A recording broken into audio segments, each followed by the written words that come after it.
Hello, I'm Brian Shoemaker, executive producer of the film you're about to see. This is the culmination of a journey that began several years ago. Due to what I felt to be untimely and painful circumstances in my own life, I began a search for a deeper awareness of God, a presence that could not be mistaken for anything less than of divine origin. What you are seeing is one expression of that journey. I have interviewed 6 of the most prominent minds and persons in and around Oxford University, asking them very pointed questions about their theistic beliefs, those of a more traditional heritage. The questions include, how can you believe in God? And how can you believe in God in a world gone wonky?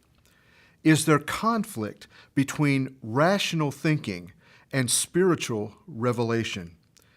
And finally, how is Jesus unique from other revelations of God in history? In this process, I've tried to spark answers that would not only allow these significant minds to repeat chapters from their professional writings and homilies, but to also offer more of a personal reflection of themselves. In this production, we include Richard Swinburne, British professor and author of the classic work, The Existence of God. Keith Ward, Regis Professor of Divinity and distinguished lecturer and author of many books, such as his acclaimed God, A Guide for the Perplexed. Martin Wellings, the rector of the Wesley Memorial Chapel in the heart of Oxford University. Phillip Newell, honorary canon at Christ Church Cathedral and program director of the university's Summer School in Theology. Michael Ward, senior research fellow at Blackfriars Hall and a noted author of study in the works of C.S. Lewis. Vaughn Roberts, the pastor of St. Ebbe's Church in Oxford, and the pastor of a thriving student movement on the university campus. I hope you will find this film both inspirational and educational as we explore the depths of the faith of these uniquely gifted persons. In doing so, we may discover something unique within ourselves as well. Several years ago, I was asked by a student, Doc Shu, how can I believe in God? My immediate response was to review the 5 classical arguments for the existence of God as articulated by the theist philosopher Thomas Aquinas. Instead, I answered, Michael, I don't know how you can believe in God. We begin with that question to our Oxford guests. How can you believe in God?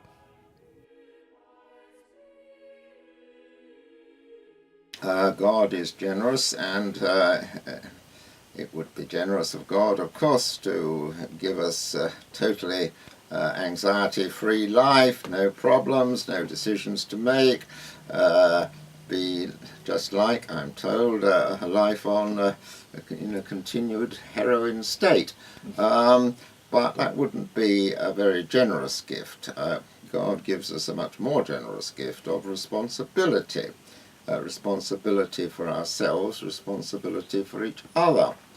And he gives this gift of responsibility to everyone, even very simple and ordinary people become parents and have enormous responsibilities for their children.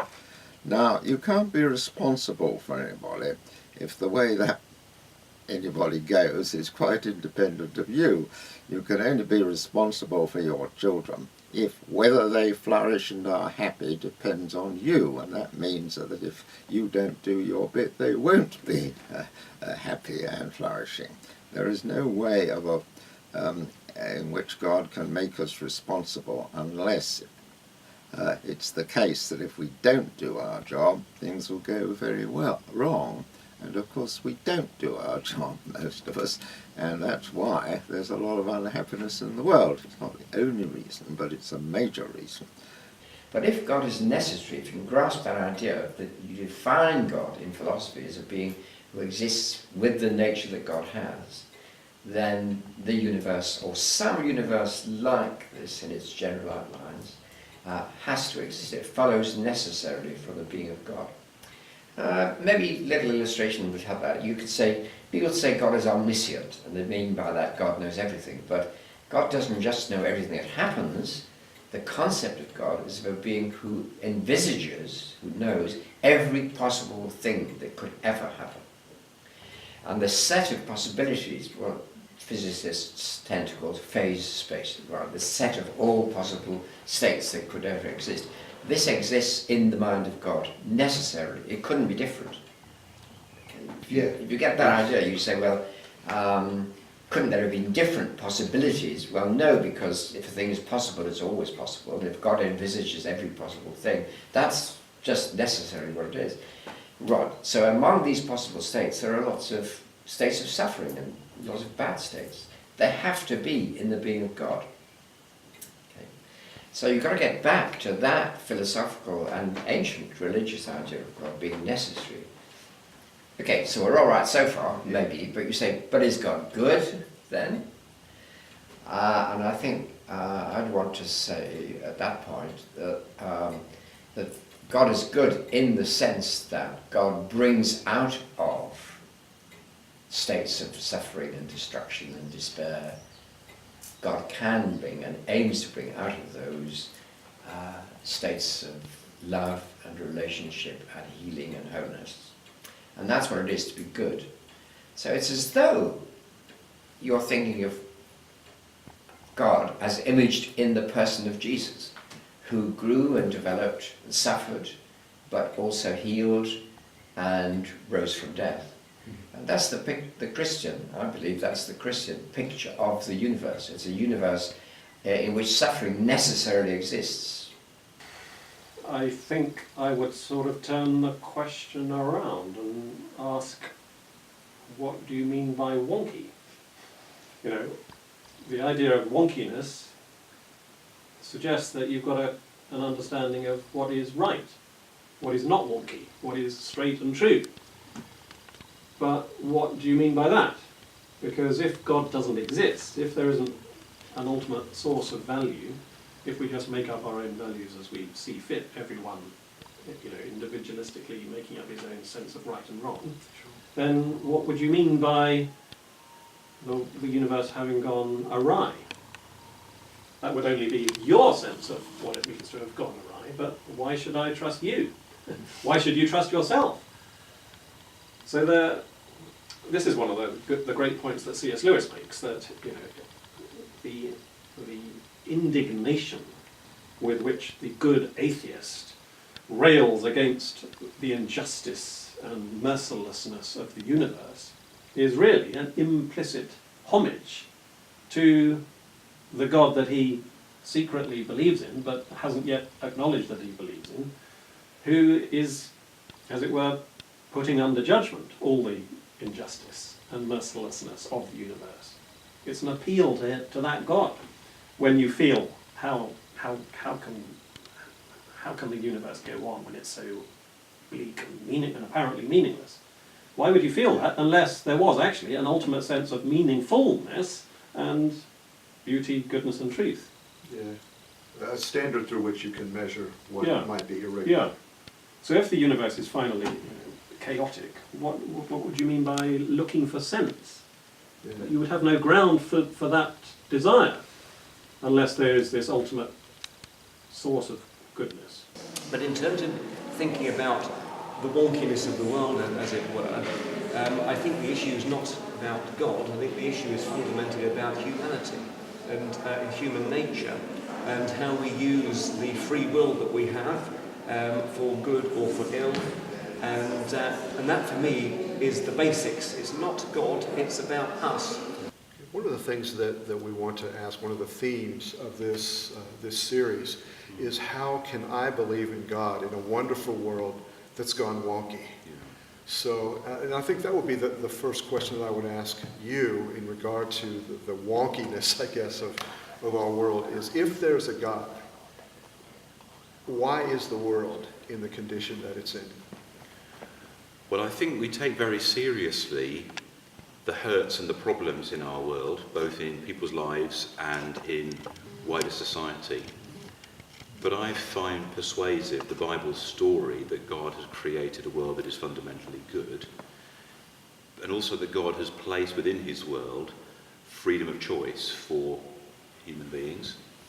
And the Bible story tells it in such a way that human freedom has been abused, people have chosen to turn away from God, and that this has introduced into God's good world all kinds of forces that make it much harder for people to do what is right and much easier for them to do what is wrong. And even more fundamentally than that, something has been skewed in the creation, leading to the other problems that we see. And that's cast in story form in Genesis and elsewhere in Scripture, but to me that makes a lot of sense. It balances God's goodness and our real freedoms and responsibilities too. Yeah.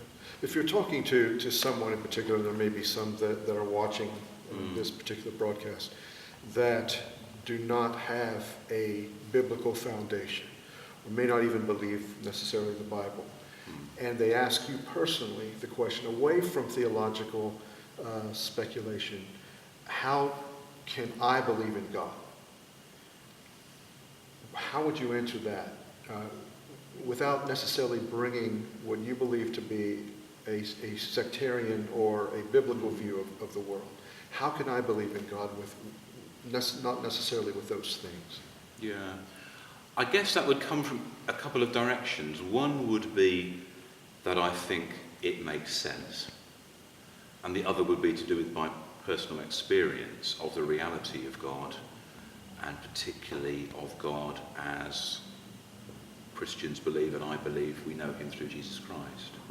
So there is a personal element of faith and experience that underpins the arguments from evidence and philosophy and Christian apologetics. How would you answer a student who would say, okay, if there is a God, why is there so much wonky in the world?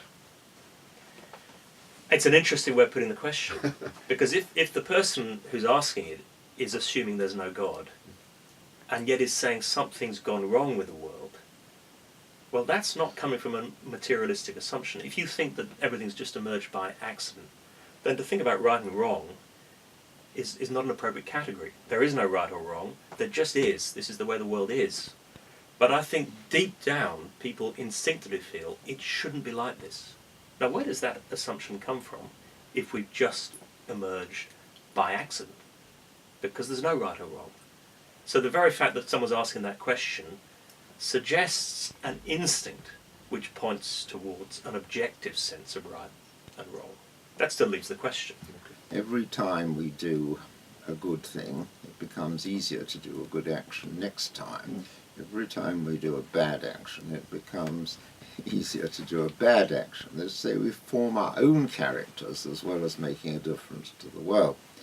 And in order to do that, we need to have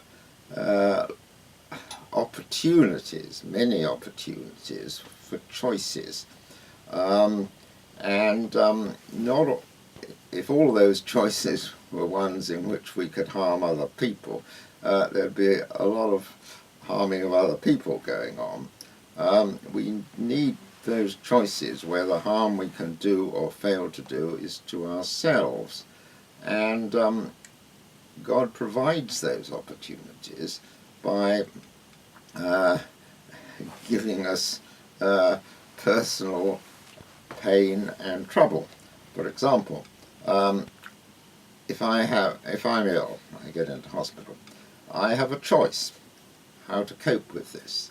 If I can cope with it by being patient and not demanding too much attention and so on, or I can fail to cope with it by being bitter about it. Why am I in hospital? Why is it happening to me, etc. And being annoyed that my relatives aren't looking after me properly. Now, this disaster presents a great opportunity for me. If I take the right choice, it becomes easier to take the right choice next time, and conversely. And of course it also provides opportunities for other people. That is to say, the disasters that are provided in the world give us opportunities to make a difference to the world. And they may give us opportunities to make a difference to ourselves. So that's the reason, not why merely why there's moral evil, that is to say, why we by neglect or our maliciousness have the opportunity to hurt other people or not, but also why there is natural evil, pain and suffering and so on, which no human is responsible for causing, but which provides us with the opportunities to deal with it in the right way. And without it, we wouldn't have nearly as many choices of forming ourselves, which is so important. So these evils in the world are opportunities for us to form ourselves and opportunities for us to make a great difference to other people. And without them, God wouldn't have given us this enormous responsibility, which is such a good thing. I mean, this is part of what the relationship consists in. It consists in trust and love and faith. You know, it's not a railway timetable with all the answers laid down in front of you that you can just scan and get to the solution to your problem. That's not what it is.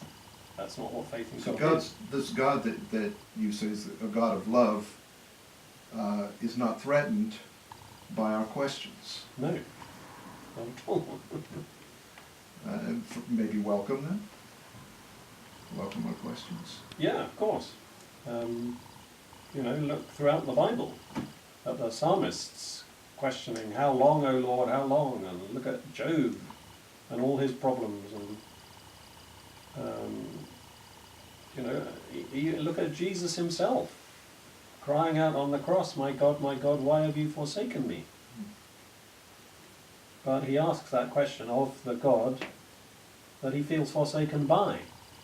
I think going back to what I was saying about Richard Dawkins' experience and the chaplain's experience, I think many people have almost an instinctive sense of religiosity within them. And it might be provoked by an encounter with the natural world. It might be something else that can trigger this off. But for me, that's how I started out. I was brought up in a religious environment, but I've always been a very sceptical, questioning person. So you didn't just inherit the religion of your parents? No, not at all. And to some extent, I've followed their route, as it were, but I wanted to suss it out for myself. And I suppose it was as a teenager, having what you might call numerous experiences as a teenager, one of which I remember very powerfully was looking up in the night sky and suddenly sensing something much greater than myself, but something I was connected to. So it was very hard to articulate, but that's what some people have called the oceanic feeling, I think. And so it was, for me, it was sort of a natural theology which was bubbling up within me as a teenager. So it wasn't just a biological or chemical thing? I don't think so. No doubt that the biochemical things were happening within me, but I think that's sort of trying to reduce everything in a reductionist way to say, yes, that's a chemical reaction. Okay, so what causes the chemical reaction? Yeah. So I think that's how I approach it, and I think that's that difference between Richard Dawkins and his chaplain. You've got to have both. You've got to have feeling, but you've got to have reason to sort out which feelings are crazy. I mean, some of our feelings are absolutely crazy, really. People fall in love with the wrong person, you know, and the person has love them back, so it ruins their whole life. Well, that's crazy. And so getting an emotional balance, getting your feelings appropriately balanced is a rational matter. You've got to work out, is this, how does this fit in, you know, get away from your myopic view, self-centered view, say how does it fit into a view of the nature of the universe. And suppose I get a terrible disease, right? I shouldn't be saying, why did it happen to me? Right? Lots of people have got it. I should be saying, well, this is the way the universe is. People get diseases. The diseases are doing very well. I mean, cancer cells are doing their job. They're flourishing, but it doesn't help us. It's taking over the rest of the cells in our body in a way we don't like. Now, that's okay. Right? But it's no use saying, what have I done to deserve this? You haven't done anything to deserve it. It's just that's it. If you get a cold, you get a cold, and that's it. It's not a being saying you deserve to have a cold today, so I'm going to give you one. It's that very naive picture of God, is making things happen. What makes things happen are the laws of physics, of course. Yeah. God made the laws of physics. Right? So there's something important about your feelings being appropriate to the way the world is. But you've got to have feelings. So I would say in the end, well, why I believe in God is because of experience. Because of experience. I believe I do experience a personal presence, which is morally demanding, and also, to some extent anyway, enabling, morally enabling. And I accept the Christian gospel. I accept that. This is a gospel that God loves you and God wants you to find your good. But it doesn't say God's going to take away all the bad things from your life. And I'm going to ask you this way. I'm going to ask you to share with us how Vaughn, with all due respect for your position, how can Vaughn believe in God? I grew up in a church-going home which spoke in general terms about God on Sundays in church, but God had no impact in the rest of life. And I suppose I grew up with a second-hand faith, which as I hit teenage years became second-hand doubts. And there was nothing real. I had enough religion to make me feel guilty if I didn't live up to its requirements. Not enough to give me any sense of joy, peace, sense. So I sort of drifted away from church and from God. I think the big change was when my sister came to a real faith, and she said to me, "You're not a real Christian." I was profoundly offended by that, because to me a Christian is someone who tried to live a good life, and I thought I tried to live a good life. And then I went to a church with her, very reluctantly, and I met people who really believed it. And they kept talking about Jesus. Jesus this, Jesus that, Jesus the other. And from the look on their faces, I thought, these people actually believe it, and it makes a difference to their lives. And I thought at that point, my sister's right, I'm not a Christian. They are. They might be mad for all I know. But it is about Jesus. What do I make about him? I'd never really thought about him before. And I had enough Christian upbringing to know that the Gospels spoke about Jesus Christ. Yeah. So without saying anything to my sister, I very quietly picked up the old authorized version of the Bible, blew off the dust, and began to read Matthew's Gospel. That was the first one. And I was bowled over by him. I think I'd associated religion with, if there was a God at all, he had a big stick, and he was trying to stop me having fun.